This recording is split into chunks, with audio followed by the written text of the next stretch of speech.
célebre desertor militar, considerado como el dominicano más buscado en la era de Trujillo. Rafael Enrique Blanco Sosa nació el 14 de enero de 1907 en la sección Don Pedro de Peña, en Tamboril, Santiago. Era el 10º de los vástagos procreados por la unión de Eugenio Blanco, Engo, y Eubardina Sosa, Chicha, quienes se dedicaban a la agricultura y a la crianza de animales. Enrique Blanco no sabía casi leer ni escribir, pues solo llegó al primer curso de la educación básica en la referida localidad rural. Era un fiel devoto de la Virgen Nuestra Señora de las Mercedes y San Miguel Arcángel. Rezaba antes de acostarse y levantarse. Llevaba consigo amuletos o resguardos, así como oraciones en los bolsillos para la buena suerte, y creía en la brujería. Era un personaje de la historia dominicana con ciertas particularidades, con cierto perfil atípico. Era un hombre humilde, era rebelde. A Trujillo no se le podía hacer rebelde, él lo fue, y la gente no entendió eso, siendo un hombre militar de baja categoría, de bajo mando, y la gente no entendió por qué él fue capaz de enfrentar al poder. No es un héroe porque él no luchaba por una causa social, sino una rebeldía contra la opresión y contra el poder centralizado de Trujillo. A los 19 años ingresa al Ejército Nacional en 1926 durante el gobierno del general Horacio Vázquez. Para materializar sus aspiraciones, acude a un amigo de su padre, el general Pedro M. Estrella, Don Piro, quien le ayuda a alistarse como raso y dura 3 años en el puesto.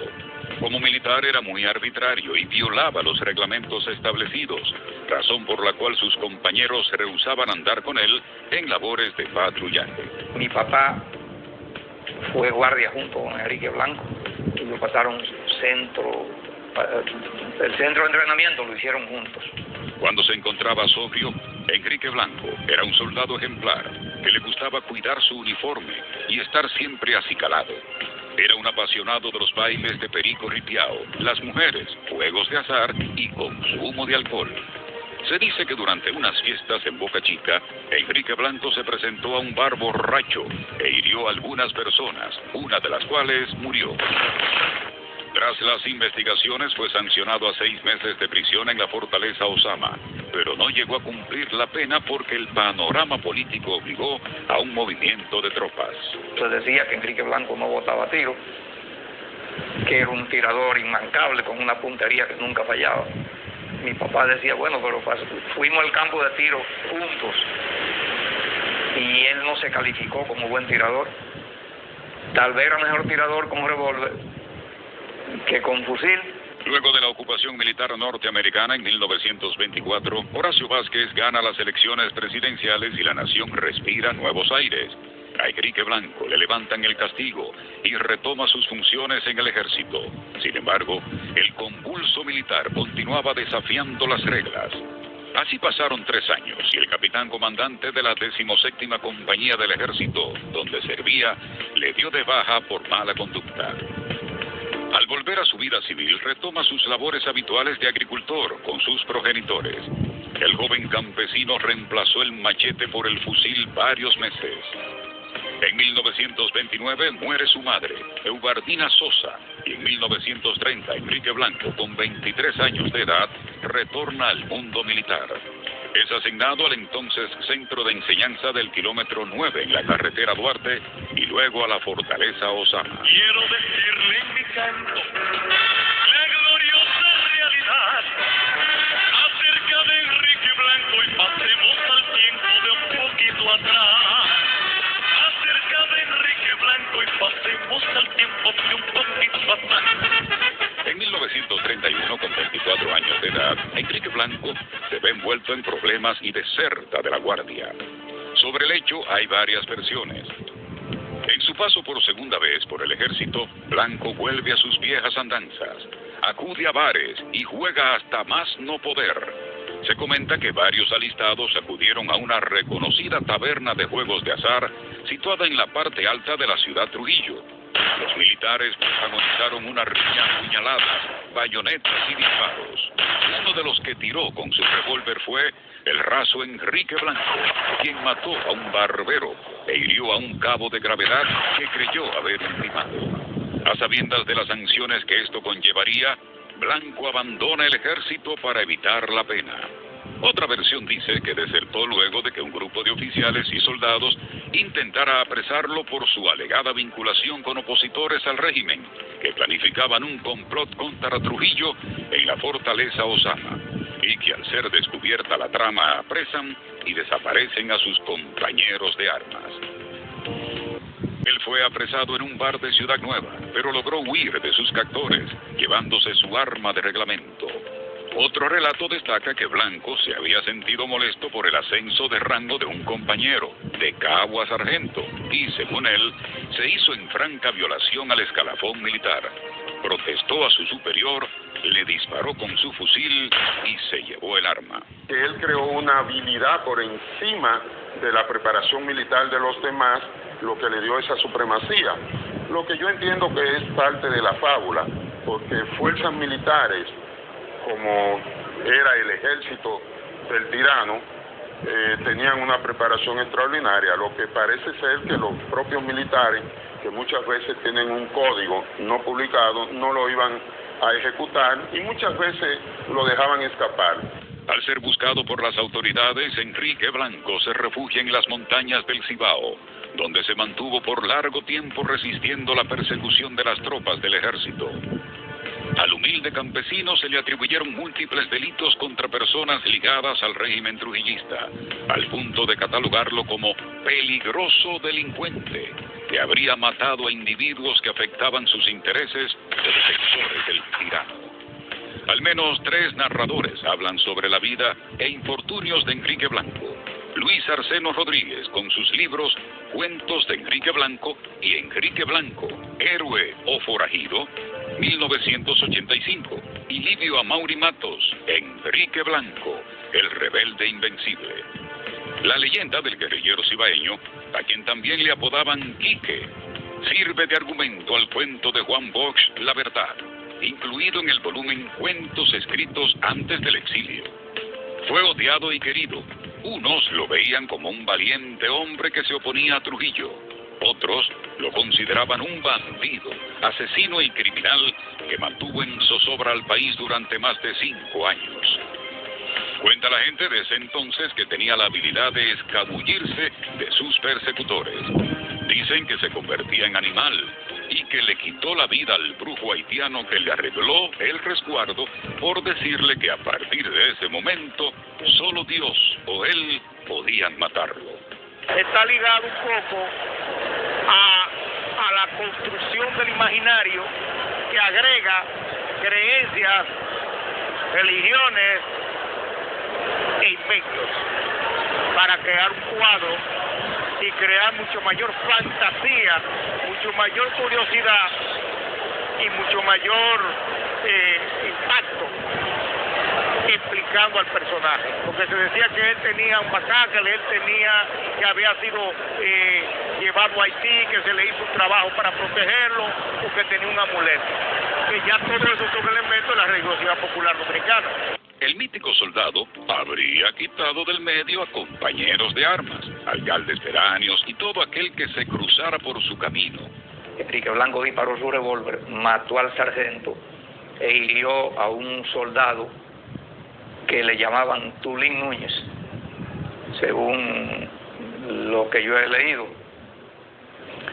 Entonces, después que mató al sargento, en medio de aquel terror, parece que el gobierno dijo, bueno, ya esto hay que ponerle fin. Y volcó una fuerza militar, incluso barcos de la Marina de Guerra navegaban por la costa norte-nordeste los caminos fueron bloqueados, la entrada de los pueblos, los campos asolados por la persecución del ejército. En los montes ibaeños que le sirvieron de guarida, Enrique Blanco dormía en ocasiones entre ranchos de tabaco o en cualquier cueva que acondicionaba con arbustos. Aquí protagonizó una serie de enfrentamientos armados de acuerdo a relatos recogidos en aquel momento. Cuando el agua ya salía, yo ofrecía a todos los santos. Cuando el agua ya salía, yo ofrecía a todos los santos. Hoy si acaso se toparan con el toro Enrique Blanco. Hoy si acaso se toparan con el toro Enrique Blanco. Llegó a los campos del Cibao. Ahí se mantuvo errante años enteros. El gobierno de Trujillo desató una persecución desoladora contra él. Mataron a su papá, eran 9 hermanos, mataron varios hermanos de lo de Enrique Blanco. A cualquiera que se sospechara siquiera de que le daba albergue al rebelde o de que le facilitaba alguna ayuda, lo perseguían y lo mataban o hasta lo mataban. Y así se mantuvo durante 4 años en los campos y caminos del Cibao, que era una hazaña en aquel tiempo. Con esta acción, las autoridades convirtieron a Enrique Blanco en el hombre más buscado del país. Todos estaban alertas sobre la búsqueda del llanero solitario o el conquistador de la montaña, como se le denominó.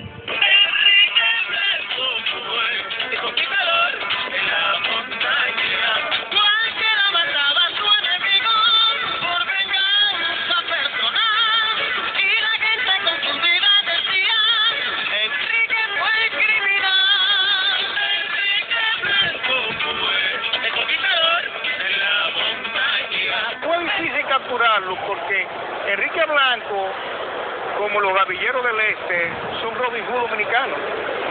Y hacer Robin Hood dominicano es decir, gente que el poder lo magnificaba más y lo distorsionaba más que su propia personalidad misma, en que la protección de él también se hacía a partir de la complicidad con la comunidad, porque él a la gente de él no le hacía daño.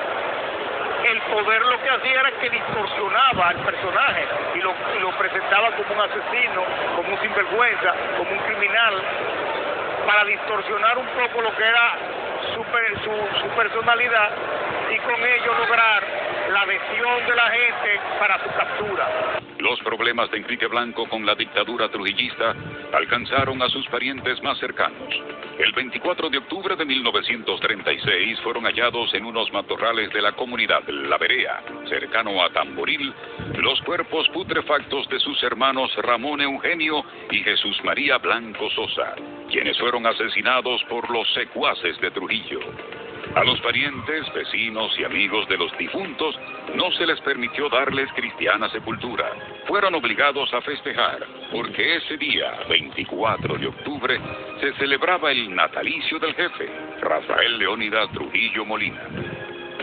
El padre de Enrique, Eugenio Blanco, también corrió la misma suerte de sus hijos asesinados por el régimen de Trujillo.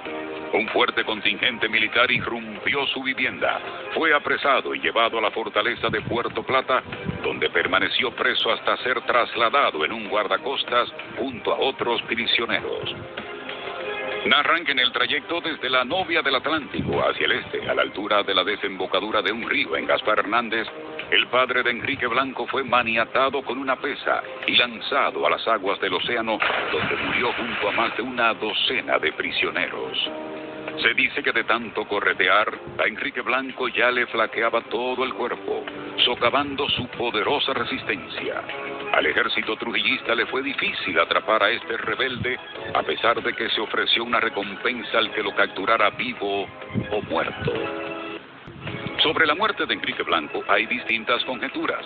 El 24 de noviembre de 1936, la prensa de la época informó que Delfín Álvarez García, amigo de Enrique Blanco, lo acribilló a balazos con su propia arma en la comarca El Aguacate Arriba de Gaspar Hernández, Moca, al aprovechar un descuido del insurrecto. En los rieles de Santiago, cercaron a Enrique Blanco.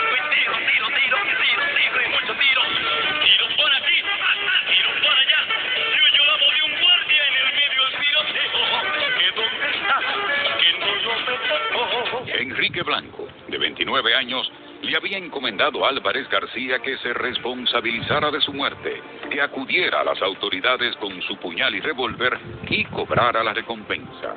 No obstante, versiones posteriores indican que el rebelde solitario se suicidó de un disparo en la sien, cansado de ver deteriorar su salud y esconderse del ejército, por lo que contactó a Delfín, un mozalbete de 21 años, para comunicarle su plan. Un suicidio, pero eso no está certificado, no está establecido. Es posible que los militares que llevaran a cabo la ejecución no lo dijesen, o los mandos militares, como era normal, esconder la realidad y no decir que ejecutaron, como sucedió con cientos, quizás miles de crímenes llevados a cabo por la dictadura.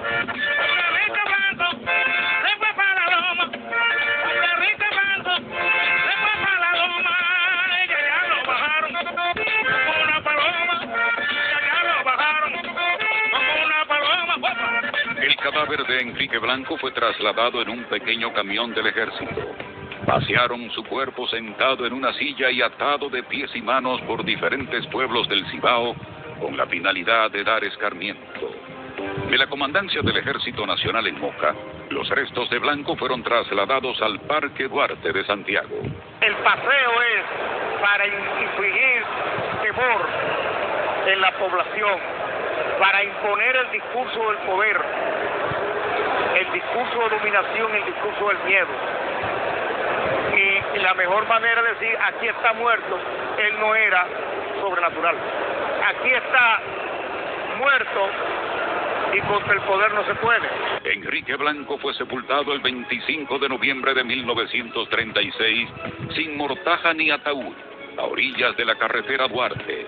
Años más tarde, su tumba fue desaparecida para dar paso a la construcción de la extensión del acueducto de Santiago. Durante los trabajos en 1979, el obrero José Cruz, junto al Club de Jóvenes Progresistas, hallaron la osamenta de Blanco en el kilómetro 6,5 de la antigua carretera Duarte, en dirección hacia el barrio Cienfuegos. Los restos fueron exhibidos y luego sepultados en el cementerio de Tamboril, en Santiago.